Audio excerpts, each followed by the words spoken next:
Hi there and welcome. I'm Mary, librarian at the Claremont Branch Library, and I am glad to have you joining today for our last day reading Dorothy and the Wizard in Oz by L. Frank Baum. Yesterday we had an exciting day where all of our friends were back in the Emerald City, and Ozma had planned a fun-filled couple of days where there were parades, the wizard did some of his magic tricks, and there were races. Unfortunately, during some of these fun days, Eureka the cat was accused of eating Ozma's little piglet, and Ozma put her on trial for murder. The Tin Woodman was tasked with defending Eureka, and the wizard took him aside and gave him one of the extra little piglets from the 9, so that the Tin Woodman could hide the piglet in case he needed to show it later after the trial. So let's pick up our last few chapters in Dorothy and the Wizard in Oz, and see what happens to Eureka and the rest of our friends. So chapter 19, The Wizard Performs Another Trick. At 3 o'clock, the throne room was crowded with citizens, men, women, and children, being eager to witness the great trial. Princess Ozma, dressed in her most splendid robes of state, sat in the magnificent emerald throne, with her jeweled scepter in her hand, and her sparkling coronet upon her fair brow. Behind her throne stood the 28 officers of her army and officials of the royal household. At her right sat the queerly sorted jury, animals, animated dummies, and people, all gravely prepared to listen to what was said. The kitten had been placed in a large cage just before the throne, where she sat upon her haunches and gazed through the bars at the crowds around her with seeming unconcern. And now, at a signal from Ozma, the Wogglebug arose and addressed the jury. His tone was pompous, and he strutted up and down in an absurd attempt to appear dignified. "Your Royal Highness and fellow citizens," he began, "the small cat you see a prisoner before you is accused of the crime of first murdering and then eating our esteemed ruler's fat piglet, or else first eating and then murdering it. In either case, a grave crime has been committed which deserves a grave punishment." "Do you mean my kitten must be put in a grave?" asked Dorothy. "Don't interrupt, little girl," said the Wogglebug. "When I get my thoughts arranged in good order, I do not like having anything upset them or throw them into confusion." "If your thoughts were any good, they wouldn't be confused," remarked the Scarecrow earnestly. "My thoughts are always—" "Is this a trial of thoughts or of kittens?" demanded the Wogglebug. "It is a trial of one kitten," replied the Scarecrow. "But your manner is a trial to all of us." "Let the public accuser continue," called Ozma from her throne, "and I pray you do not interrupt him." "The criminal who now sits before the court licking her paws," resumed the Wogglebug, "has long desired to unlawfully eat the fat piglet, which was no bigger than a mouse, and finally she made a wicked plan to satisfy her depraved appetite for pork. I can see her in my mind's eye—" "What's that?" asked the Scarecrow. "I can see her in my mind's eye—" "The mind has no eye," declared the Scarecrow. "It's blind." "Your Highness," cried the Wogglebug, appealing to Ozma, "have I a mind's eye, or haven't I?" "If you have, it is invisible," said the Princess. "Very true," said the Wogglebug, bowing. "I say, I see the criminal in my mind's eye, creeping stealthily into the room of our Ozma, and secreting herself, when no one was looking, until the Princess had gone away and the door was closed. Then the murderer was alone with her helpless victim, the fat piglet, and I see her pounce upon the innocent creature and eat it up." "Are you still seeing with your mind's eye?" inquired the Scarecrow. "Of course! How else could I see it? And we know the thing is true, because since the time of that interview, there is no piglet to be found anywhere." "I suppose if the cat had been gone, instead of the piglet, your mind's eye would see the piglet eating the cat?" suggested the Scarecrow. "Very likely," acknowledged the Wogglebug. "And now, fellow citizens and creatures of the jury, I assert that so awful a crime deserves death, and in the case of the ferocious criminal before you, who is now washing her face, the death penalty should be inflicted 9 times. There was great applause when the speaker sat down. Then Princess Ozma spoke in a stern voice. "Prisoner, do you have anything to say for yourself? Are you guilty or not guilty?" "Why, that's for you to find out," replied Eureka. "If you can prove I'm guilty, I'll be willing to die 9 times. But a mind's eye is no proof, because the Woggle-Bug has no mind to see with." "Never mind, my dear," said Dorothy. Then the Tin Woodman arose and said, "Respected jury and dearly beloved Ozma, I pray you not to judge this feline prisoner unfeelingly. I do not think the innocent kitten can be guilty, and surely it is unkind to accuse a luncheon of being murder. Eureka is the sweet pet of a lovely little girl whom we all admire, and gentleness and innocence are her chief virtues.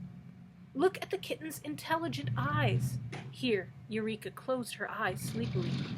"Gaze at her smiling countenance." Here Eureka snarled and showed her teeth. "Mark the tender pose of her soft, padded little hands." Here Eureka bared her sharp claws and scratched at the bars of the cage. Would such a gentle animal be guilty of eating a fellow creature? No, 1,000 times no.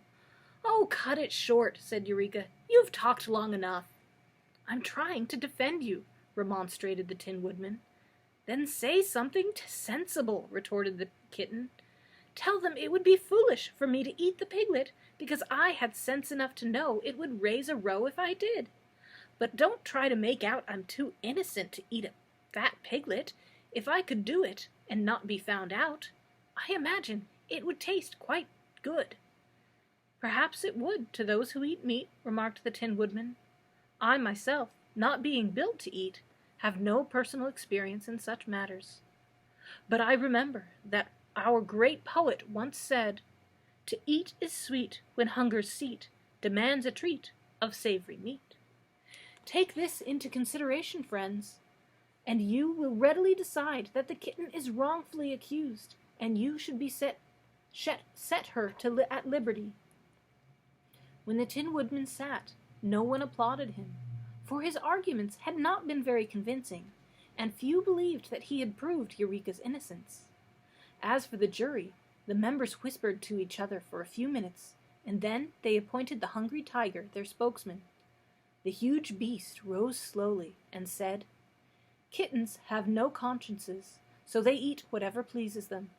The jury believes the white kitten, known as Eureka, is guilty of having eaten the piglet owned by Princess Ozma, and recommends that she be put to death in punishment of the crime." The judgment of the jury was received with great applause, although Dorothy was sobbing miserably at the fate of her pet. The princess was just about to order Eureka's head chopped off with the Tin Woodman's axe, when the brilliant personage once more arose and addressed her. "Your Highness," he said, "see how easy it is for a jury to be mistaken. The kitten could not have eaten your piglet, for here it is." He took off his funnel hat, and from beneath it produced a tiny white piglet, which he held aloft that all might see it clearly. Ozma was delighted and exclaimed eagerly, "Give me my pet, Nick Chopper!" And all the people cheered and clapped their hands, rejoicing that the prisoner had escaped death and been proved to be innocent. As the princess held the white piglet in her arms and stroked its soft hair, she said, "Let Eureka out of the cage, for she is no longer a prisoner, but our good friend. Where did you find my missing pet, Nick Chopper?" "In a room of the palace," he answered. "Justice," remarked the Scarecrow with a sigh, "is a dangerous thing to meddle with.